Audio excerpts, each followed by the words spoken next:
नमस्कार दोस्तों, ये कक्षा 10वीं की विज्ञान की एनसीईआरटी किताब है। इससे बहुत सारे एग्जाम में बहुत सारा क्वेश्चन पूछा गया है। अब इसको हम लोग कैसे पढ़ें कि एग्जाम में वही क्वेश्चन आए। इसके लिए देखिए इसमें देखिए इसमें कितना सारे राइटर हैं, लेखक हैं जो इस पुस्तक को लिखे हैं। थोड़ा गौर से देखिएगा। उसके बाद मैंने इसको इतना बार पढ़ा है कि ये पुस्तक जो है बहुत फट गया। देख लीजिए, सब जैसे तैसे हुआ है।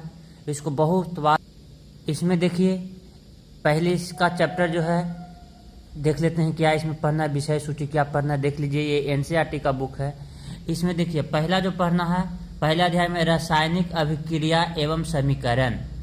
दूसरा पढ़ना है अम्ल क्षार लवण। तीसरा पढ़ना धातु एवं अधातु। चौथा पढ़ना कार्बन एवं उनके यौगिक। पांचवा पढ़ना तत्व का आवर्त वर्गीकरण।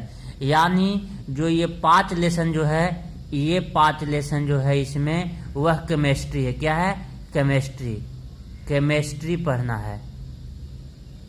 केमिस्ट्री 5 लेसन इसमें केमिस्ट्री पढ़ना है। और इसमें देखिए 6 से लेकर 9 तक यानी जय प्रक्रम, नियंत्रण एवं समन्वय, जिन्हें मस्तिष्क के बारे में पढ़ना है। जीव जनन कैसे करते हैं, यानी उसमें उसको बोला जाए तो जनन प्रक्रिया। आपको जैसे जीवाणु जनन कैसे करते हैं, हाइड्रा का जनन कैसे होता है, मनुष्य का जनन तंत्र क्या है, इसके बारे में पढ़ना। आनुवांशिकता एवं जैव विकास पढ़ना है इसमें। उसके बाद अध्याय 10 से लेकर 13 तक फिजिक्स पढ़ना है। प्रकाश, परिवर्तन तथा अपवर्तन चैप्टर नंबर 10 में पढ़ना है। इसमें प्रकाश के बारे में बताया गया है, दर्पण के बारे में, लेंस के बारे में बहुत सारा क्वेश्चन पूछा गया है इसे। मानव नेत्र तथा रंग बिरंगा संसार, मानव नेत्र के आकार क्या है, नेत्र के बारे में पढ़ना है। इंद्रधनुष के बारे में पढ़ना है, उसमें इसी में पढ़ना है इंद्रधनुष के बारे में। इसी में पढ़ना है कि जो वायु आकाश का रंग नीला होता है किसके कारण होता है, ये रंग बिरंगा संसार क्या है इसके बारे में। ब्रह्मा विद्युत पढ़ना है और 13वां विद्युत धारा के चुंबकीय प्रभाव पढ़ना है। उसके बाद पढ़ना है 14 से लेकर चैप्टर नंबर 14 से लेकर 16 तक पढ़ना है पर्यावरण। पर्यावरण में क्या पढ़ना है, 14 चैप्टर में पढ़ना, अध्याय 14 में पढ़ना है ऊर्जा का स्रोत। 15 में पढ़ना है हमारा पर्यावरण। 16 में पढ़ना है प्राकृतिक संसाधन का प्रवर्धन। ये पढ़ना है। अब मैं सबसे पहले आपको ये एनसीईआरटी किस तरह से पढ़ा जाता है, इसके लिए मैं पहला चैप्टर जो पढ़ रहे हैं रासायनिक अभिक्रिया एवं समीकरण, थोड़ा छोटा वीडियो बनाएंगे क्योंकि मैं पूरा चैप्टर को एक वीडियो में खत्म इसको नहीं करेंगे, थोड़ा बताते हैं। उसके बाद फिर नेक्स्ट जो वीडियो आएगा उसमें मैं इसको पूरा पढ़ने की कोशिश करूंगा। ओके दोस्तों, तो ये मेरा पहला चैप्टर। देखिए दोस्तों, ये मेरा पहला चैप्टर है रासायनिक अभिक्रिया एवं समीकरण।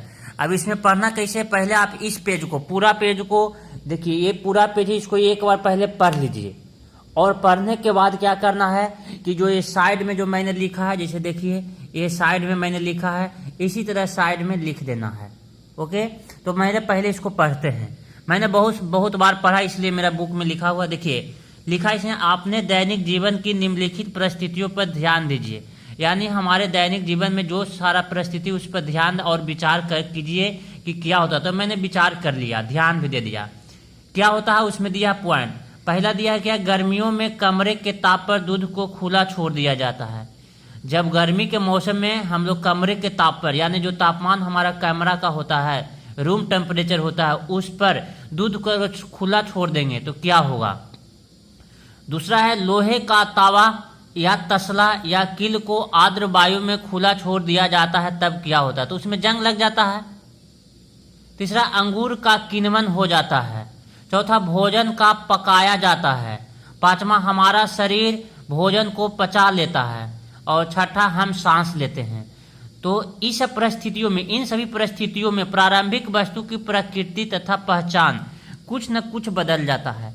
यानी जो 6 पॉइंट पर हैं, गर्मियों में कमरे के ताप पर दूध को खोला छोड़ दिया जाता है, लोहे का तावा तसला किल को आर्द्र वायु में खुला छोड़ दिया जाता है, अंगूर का किण्वन होता है, यानी हम सांस लेते हैं। इन सभी परिस्थितियों में जो प्रारंभिक वस्तु है प्रारंभिक वस्तु की जो प्रकृति एवं पहचान जो होता है कुछ न कुछ बदल जाता है। ये क्यों बदलता है? क्योंकि इसमें रासायनिक अभिक्रिया हो रही है। अब देखिए उसमें आगे है पदार्थ के भौतिक तथा रासायनिक परिवर्तन के बारे में, यानी भौतिक परिवर्तन क्या है, रासायनिक परिवर्तन क्या है, इसके बारे में पिछले कक्षा यानी कक्षा 9 में पढ़ चुके हैं। मान लीजिए कि पढ़ लिए हैं हम 9वां क्लास का भी बुक का भी रिवीजन करवाएंगे, पढ़ चुके हैं। जब कोई रासायनिक परिवर्तन होता है तो हम कह सकते हैं कि एक रासायनिक अभिक्रिया होता है। बात सही है, कोई रासायनिक परिवर्तन हुआ तो उसको हम कह सकते हैं। ये बहुत बार क्वेश्चन पूछा है कि क्या रासायनिक अभिक्रिया के बारे में क्या सही है क्या गलत है। इसमें एक भी क्वेश्चन ये भी क्वेश्चन था, ऑप्शन में था कि जब कोई रासायनिक परिवर्तन होता है तो हम कह सकते हैं कि इसमें रासायनिक अभिक्रिया हुई है। तो जी हाँ, हुई है। आप शायद सोच रहे होंगे कि रासायनिक अभिक्रिया का वास्तविक अर्थ क्या है, हम कैसे जान सकते हैं कि कोई रासायनिक अभिक्रिया हुई है। इन प्रश्नों के उत्तर पाने के लिए आइए कुछ क्रियाकलाप करते हैं। एक क्रियाकलाप है, इससे क्वेश्चन बहुत बार पूछा है, ये क्रियाकलाप से क्वेश्चन पूछा है। अगर नहीं हो तो प्रीवियस ईयर का जो सेट है उसमें आप देखिए जाके कितना बार क्वेश्चन पूछा है। क्रियाकलाप 1 में पढ़िए, इस क्रियाकलाप में शिक्षक के सहयोग की आवश्यकता है। सहयोग किस लिए है?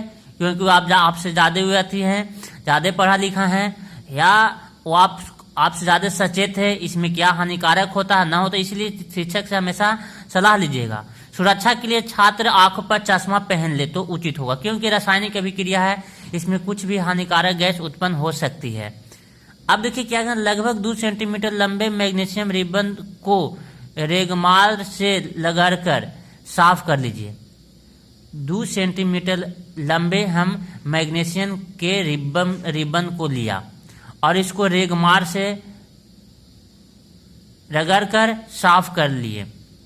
उसके बाद इसे चिमटे से पकड़कर स्प्रिट लैंप या वर्नन से इसका दहन करिए तथा इससे बनी राख को वाच ग्लास में इकट्ठा करिए। अब इसको हम चिमटे से पकड़ लिए और इसको क्या किए, खुले वायु में क्या किए, इसको हम इसमें दहन, इसमें यानी आग लगा दिए। जब आग लगा दिए तो इसका राख हुआ, तो राख जो होगा वह श्वेत होगा। क्यों? क्योंकि इसका आगे बढ़ेंगे। देखिए इसमें इकट्ठा करिए, इसका जो राख को है एक वाच ग्लास यानी शीशा के ग्लास में हम लोग इसको इकट्ठा कर लिए। उसके बाद देखिए जैसा कि चित्र पॉइंट 1.1 में दिखाया गया, देखिए चित्र पॉइंट 1.1 है, चित्र में जो है 1.1 चित्र में देखिए वो ऊपर वाला जो हाथ है देख लीजिए, मैं इंडिकेट कर देता हूँ। ये जो है, ये जो मैग्नीशियम का रिबन ये है, ये रिबन हो गया, इसको चिमटे की सहारा से पकड़ लिया है। ये वर्नर है यानी आग जो जलाया जाता है जिससे है, ये ग्लास है और ये मैग्नीशियम रिबन देखिए पकड़ा हुआ है। वाच ग्लास में मैग्नीशियम ऑक्साइड, जो वाच ग्लास में मैग्नीशियम उसको इकट्ठा हुआ। देखिए इसमें मैग्नीशियम रिबन का वायु में दहन कर मैग्नीशियम ऑक्साइड को वाच ग्लास में इकट्ठा करना। अब आइए थोड़ा इसको पढ़ लीजिए। देखिए उसकी इकट्ठा यहाँ तक हम लोग पढ़े थे, इकट्ठा कर लीजिए जैसा कि चित्र 1.1 में दिखाया गया है। मैग्नीशियम रिबन का दहन करते समय इसे अपनी आंखों से यथासंभव दूर रखिए, यानी दूर अपने आंख से इसको दूर रखें, क्योंकि बहुत सारा हानिकारक गैस उत्पन्न हो सकता है या जल भी सकते हैं आप। आपने क्या प्रक्षेपण किया, यानी आपने क्या प्रक्षेपण किया। देखिए मैं एक समीकरण कि Mg जो होता है, Mg देखिए Mg जो है और ऑक्सीजन के साथ रिएक्शन किया, बनाया मैग्नीशियम ऑक्साइड, इसको बैलेंस कर लिए। आगे देखते हैं, देखिए